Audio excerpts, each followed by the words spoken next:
La France et le monde entier sont sidérés et sous le choc. Une fusillade a éclaté ce mercredi à la mi-journée en plein cœur de Paris, au siège de Charlie Hebdo. Bilan 12 morts, 11 blessés, dont 4 cas graves.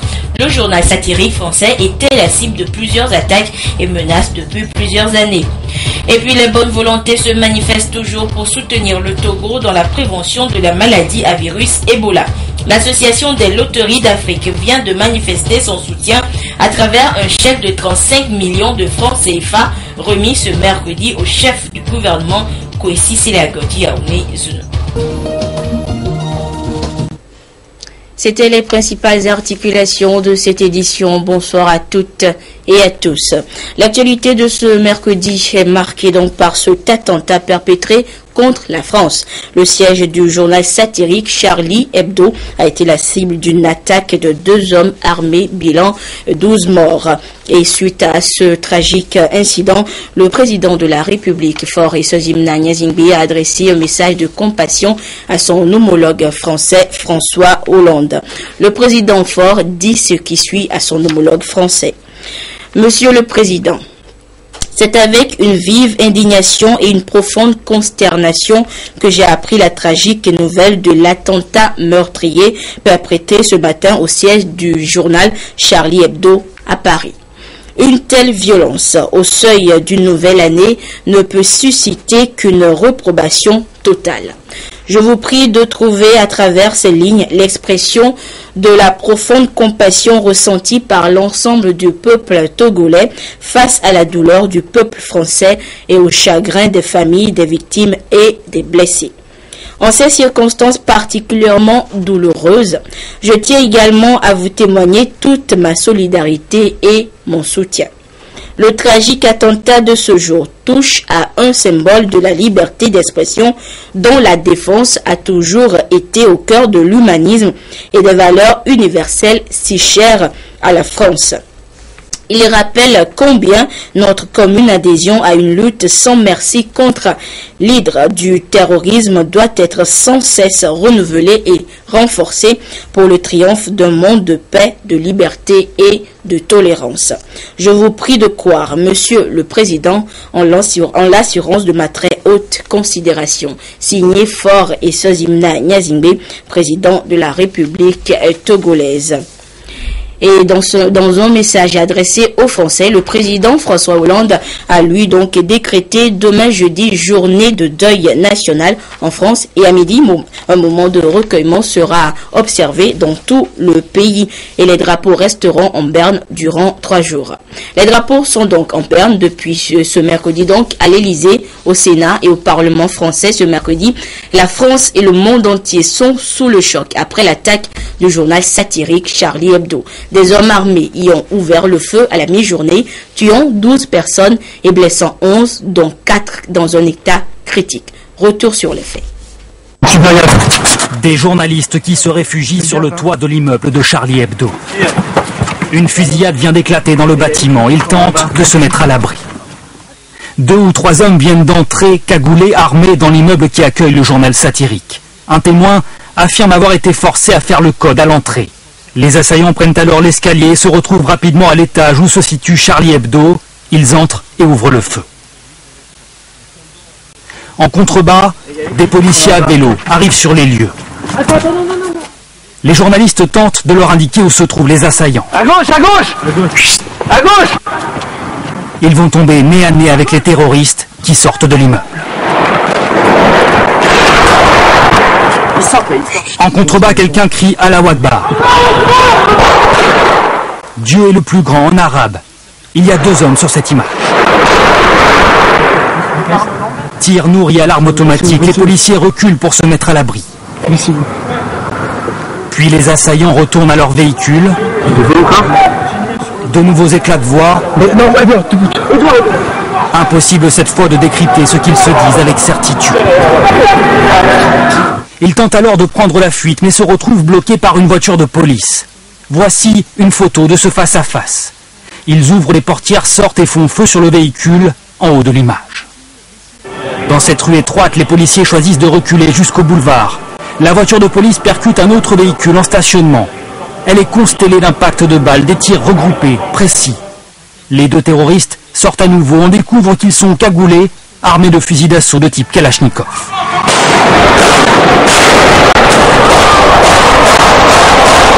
Ils tirent. Un policier se retrouve au sol, blessé. Nous avons choisi de ne pas vous montrer les images qui suivent. Un des deux assaillants l'achève d'une balle dans la tête. Une arme automatique.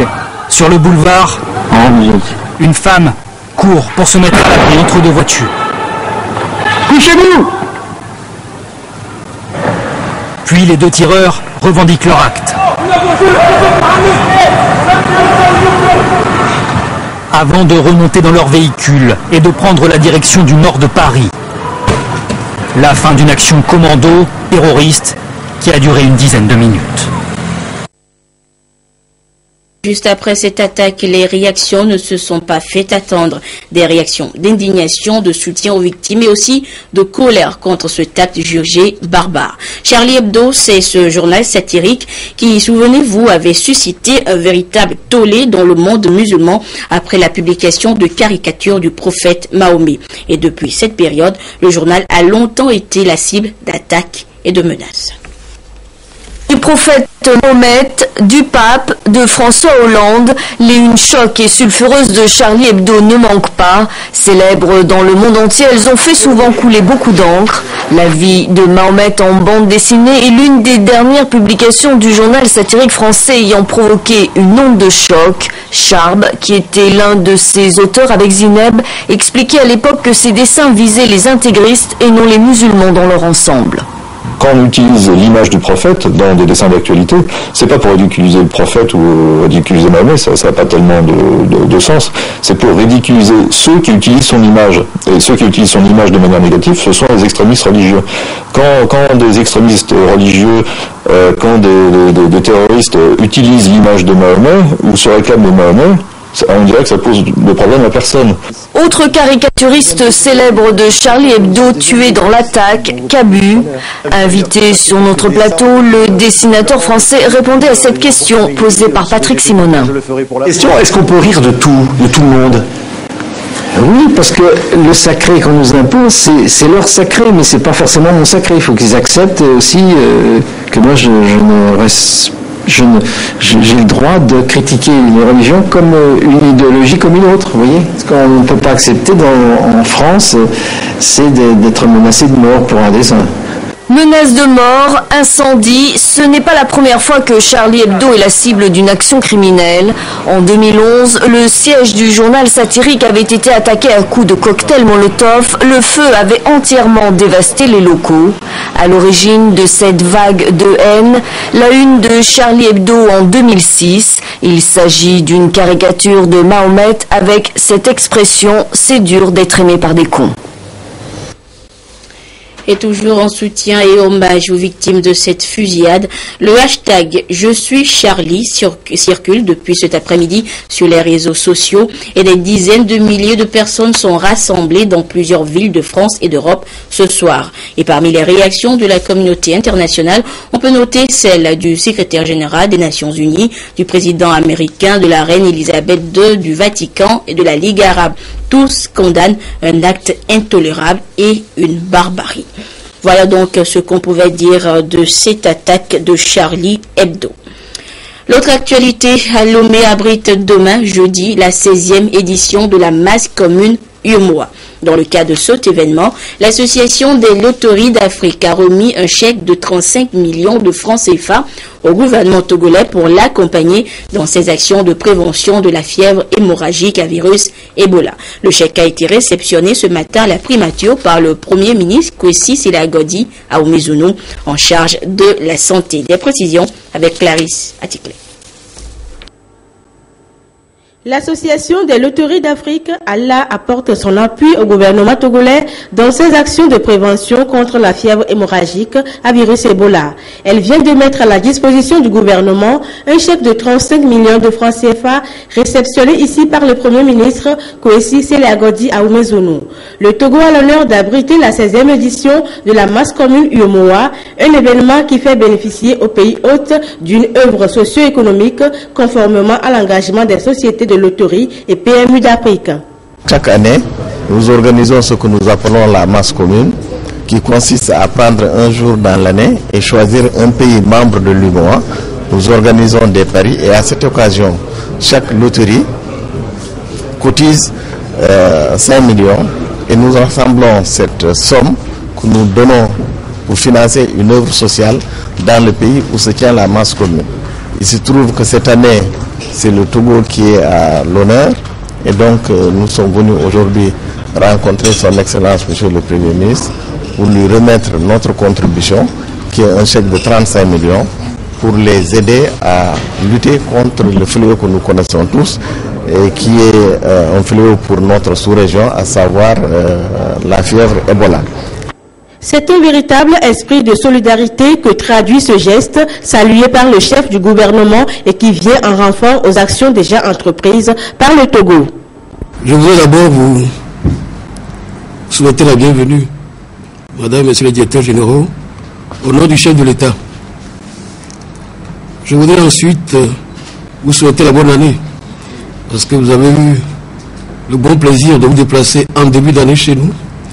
Vous êtes donc dans une nation, dans un pays qui vous souhaite la bienvenue, qui vous souhaite la paix pour cette année 2015, qui vous souhaite aussi beaucoup de santé, beaucoup de réussite dans vos activités.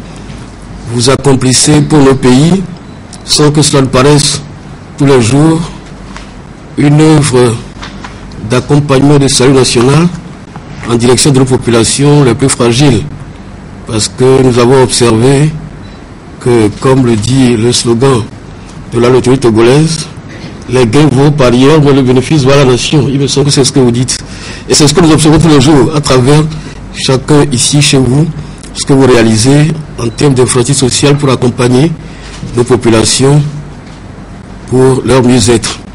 Mais je voudrais surtout vous remercier d'avoir fait cette démarche avec l'idée qui la sous-tend, celle de participer par votre contribution à une meilleure organisation de la lutte contre le virus Ebola et à une meilleure prise en charge de cas éventuels dans nos différents pays. Je voudrais essentiellement dire deux choses en ce qui concerne votre démarche et l'idée qui la sous-tend. Nous avons compris lorsque cette épidémie a été déclarée dans les 3 pays de notre sous-région, nous avons compris quelque chose d'essentiel. D'abord que nous pouvons vaincre ce virus et combattre cette épidémie que par la solidarité.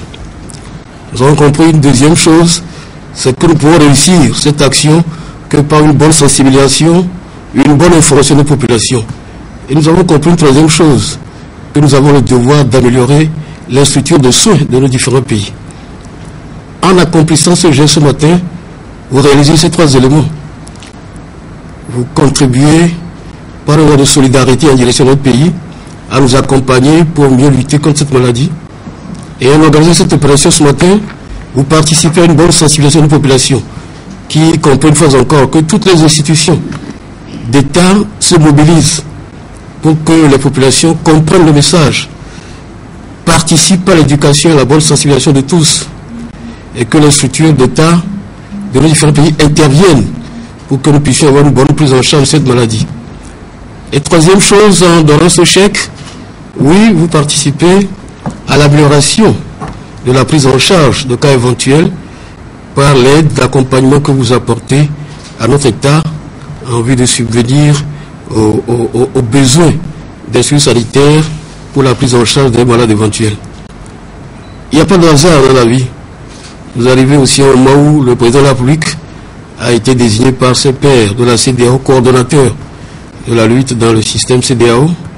Et donc c'est avec beaucoup de plaisir que nous recevons votre geste, votre chèque. Fidèle à son slogan, le gain aux parieurs et les bénéfices aux populations, l'Association des loteries d'Afrique, Allah, réaffirme une fois encore sa volonté d'améliorer le quotidien des populations en soutenant toujours de bonnes causes. Et juste après cette réunion, le chef du gouvernement a également discuté santé générale avec la représentante résidente de l'Organisation mondiale de la santé au Togo. Dr Lucille Imboua a déclaré à sa sortie d'audience avoir fait le tour d'horizon de la situation sanitaire du pays avec le Premier ministre. Nous écoutons Dr Imboua au micro de Clarisse Atikle. Une visite de courtoisie pour présenter les vœux pour l'année 2015.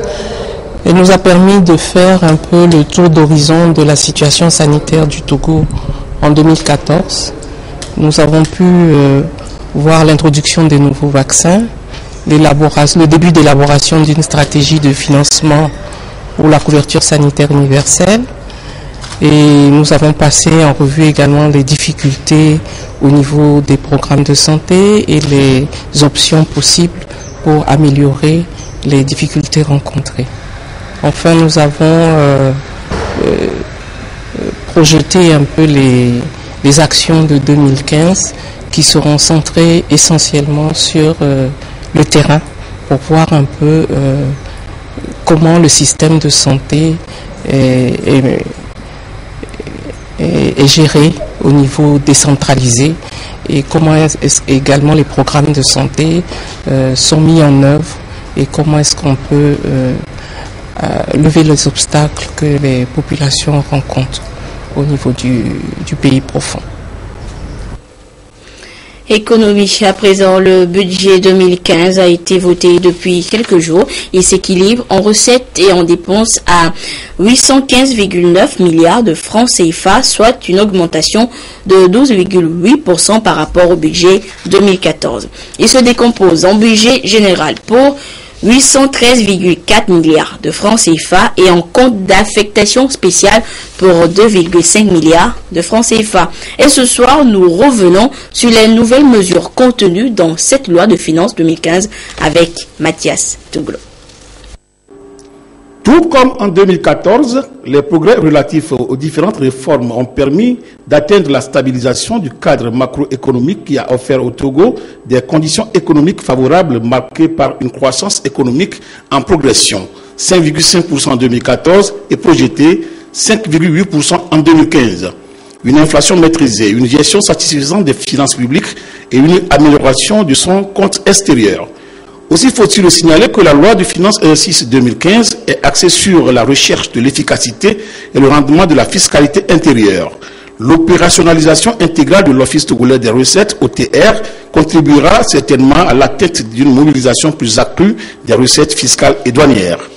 Il est à noter comme mesure nouvelle majeure les modifications apportées au Code général des impôts. Ces mesures visent en outre la poursuite de la simplification et la modernisation du système de taxation par l'adoption des meilleures pratiques, l'élargissement de l'assiette fiscale à travers l'intensification de la recherche, des enquêtes et recoupements fiscaux et enfin la lutte contre l'évasion fiscale. Comme on peut bien le constater, le budget 2015 estimé à 815,9 milliards de francs CFA, soit une progression de 12,8% par rapport au budget 2014, c'est une loi de finances qui vise en priorité la croissance économique et la lutte contre la pauvreté. Ainsi donc, en plus de priorités que sont l'éducation scolaire, l'eau, la santé et l'assainissement, une attention toute particulière est soutenue et accordée à l'inclusion financière. De 9 milliards de francs CFA au démarrage, le Fonds national de la finance inclusive sera appuyé au cours de cet exercice 2015 d'une nouvelle dotation de 30 milliards afin de mieux atteindre les jeunes, les femmes et les agriculteurs.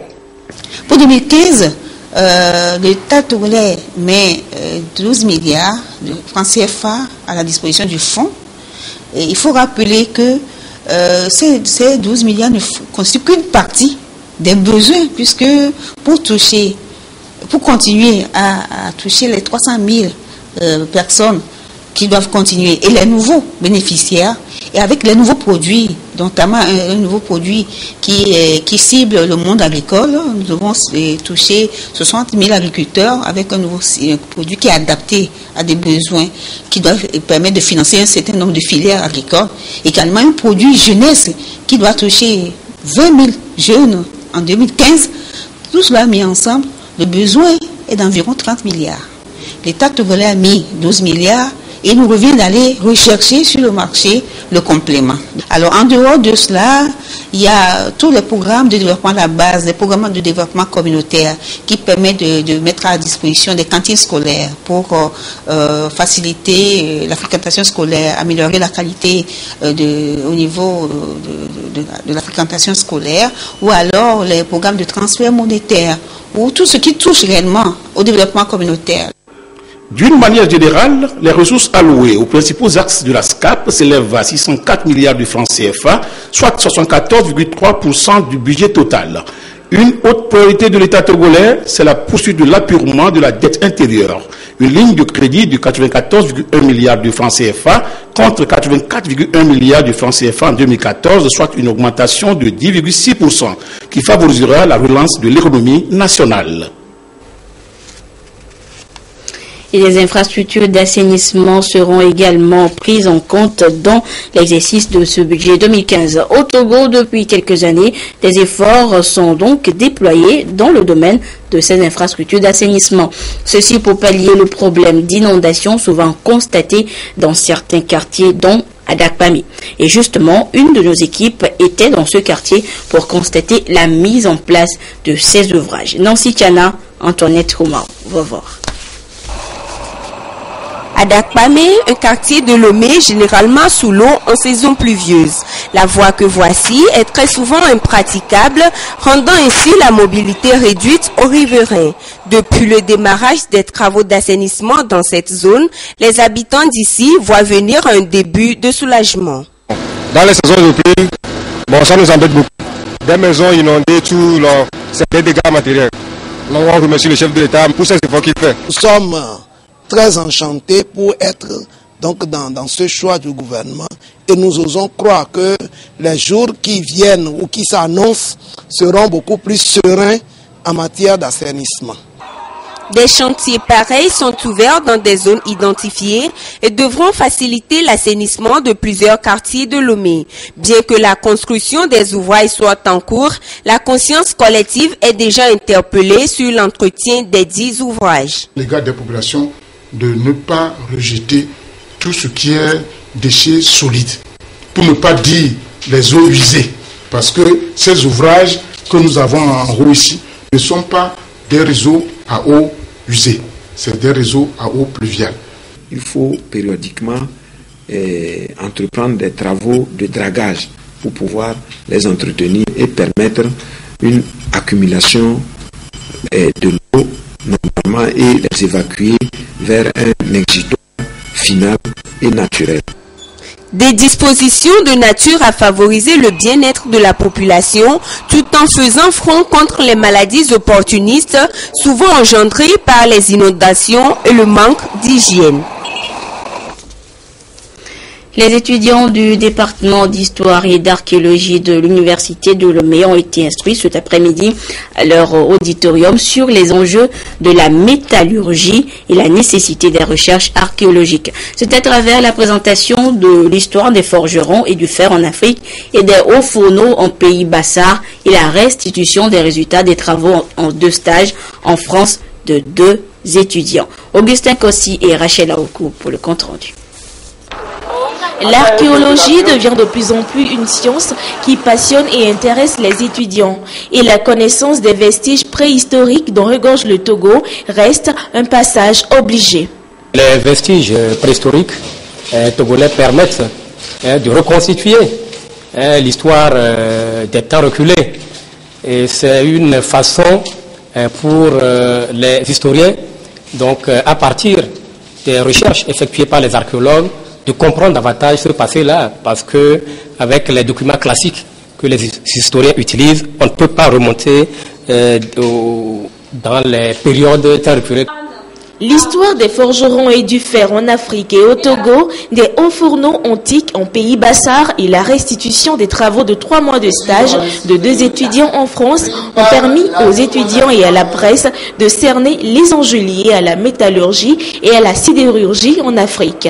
Mieux connaître son histoire, son passé, les anciennes activités, ça donne la fierté à une population, elle permet de mieux se connaître, mais également c'est des enjeux touristiques pour que le touriste aient envie de se déplacer.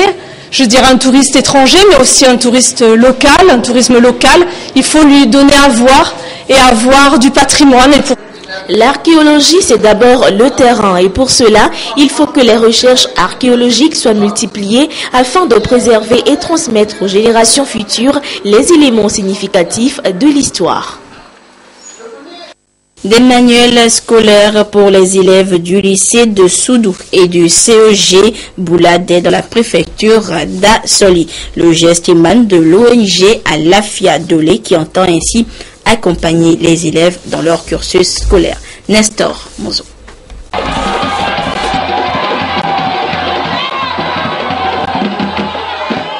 Les élèves du lycée de Soudou dans la préfecture d'Assoli ont reçu la visite de l'ONG Alafia Dolé.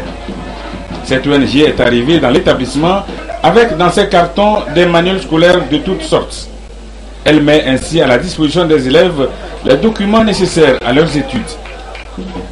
Le lycée de Soudou n'est pas le seul à bénéficier de ce don. Le CEG de Bouladé, toujours dans la préfecture d'Assoli, a été doté des mêmes manuels. Souvent à la rentrée, nous donnons des cahiers. Cette fois-ci, nous sommes arrivés avec 650 livres, mais c'est du premier cycle. Les livres de la 6e en 3e et toutes les matières, y compris l'éducation civique qu'on vient de reprendre. Donc tout ça, c'est une opération de solidarité pour emboîter le pas au chef de l'État. Depuis 2006, nous travaillons dans la préfecture, nous finançons les paysans et puis les femmes pour des activités génératrices de revenus. En 2013, Alafia Dolé avait offert à tous les établissements du secondaire de la préfecture d'Assoli 3000 documents. Le préfet s'est réjoui des actions d'accompagnement de l'ONG. Bamala et Djandjo lui a témoigné la gratitude de ses administrés et des plus hautes autorités du pays. Restons toujours dans l'Assoli où 12 équipes de football ont participé à une compétition dénommée Tournoi de football Solidarité à Assoli Sud. La compétition est achevée dimanche. La finale a opposé Génie de la Faille d'Agaradé à Espoir de Soré. Et c'est Espoir qui s'est adjugé la coupe mise en jeu. Nous retrouvons Nestor Mozo. Après le protocole, place à la confrontation entre Espoir de Souré et Génie de la Faille d'Agaradé. Les 20 premières minutes ont été un round d'observation. À la 22e minute, Rahman Didéal, sur un centre venu de la gauche, arme son pied droit et fusille le gardien de but et inscrit le premier but de cette finale. Les jeunes de Espoir de Soré ne se résignent pas après ce but. La preuve avec cette tête de Sadikou Agoro. Cette occasion donne des ailes aux jaunes qui poussent et obtiennent l'égalisation à 7 minutes de la fin de la première partie, œuvre justement de Sadikou Agoro. Espoir et Génie vont à la pause sur un score de parité 1-1. La deuxième partie a commencé 3 minutes à peine quand Rahman Kidéal se signale encore en donnant l'avantage au bleu. Les jaunes contestent ce deuxième but. Pendant 10 minutes, ils vont refuser de poursuivre la partie. Finalement, Espoir de Soré revient à de meilleurs sentiments. Le match reprend et sur un coup franc, Baïsou Kabaye remet les pendules à l'heure. Le score ne va plus changer jusqu'à la fin du temps réglementaire. Les tirs au but feront le reste. Espoir de Soré, qui a failli abandonner le match après le deuxième but des Bleus, jugé irrégulier, remporte par 7 tirs contre 6 cette finale du tournoi de solidarité organisé dans l'Assoli Sud par l'Andoz Sport Club. On est le fils de milieu ici à Soli. On aimerait aussi associer les enfants pour qu'on connaisse que le ballon, c'est un jeu qui peut quand même nous avantager pour un avenir futur. Et ce n'est pas la première fois. On avait commencé pour le marathon en 2011. Cette fois-ci, c'est le football. Ce qu'on a vu, c'est très bien. Les équipes sont bien quand même. À la séance des récompenses, Santos FC de Kachalade a eu le prix du fair play. Le joueur Yaliou Aguna de Génie de la Faille d'Agaradé, avec 4 réalisations, est sacré meilleur buteur du tournoi. Chanine Chagafo de Santos, meilleur entraîneur. Le titre de meilleur gardien est revenu à Salami Isifou de l'équipe de Génie. Olympique FC de Kadialoa, équipe classée 3e, s'est contentée de 2 ballons et d'une enveloppe de 30 000 francs CFA. Génie FC, finaliste malheureuse, a été gratifié de 2 ballons et de 50 000 francs. Espoir de Soré, équipe championne, reçoit le double, soit 100 000 francs avec 2 ballons et un trophée. Et ainsi se referme cette édition. Merci à tous ceux qui l'ont suivi, notamment du côté de la Soli. Excellente suite de nos programmes. Au revoir. La France et le monde entier sont sidérés et sous le choc. Une fusillade a éclaté ce mercredi à la mi-journée en plein cœur de Paris, au siège de Charlie Hebdo. Bilan 12 morts, 11 blessés, dont 4 cas graves. Le journal satirique français était la cible de plusieurs attaques et menaces depuis plusieurs années. Et puis les bonnes volontés se manifestent toujours pour soutenir le Togo dans la prévention de la maladie à virus Ebola. L'Association des loteries d'Afrique vient de manifester son soutien à travers un chèque de 35 millions de francs CFA remis ce mercredi au chef du gouvernement Kwesi Silagodi Yaoundé Zunu.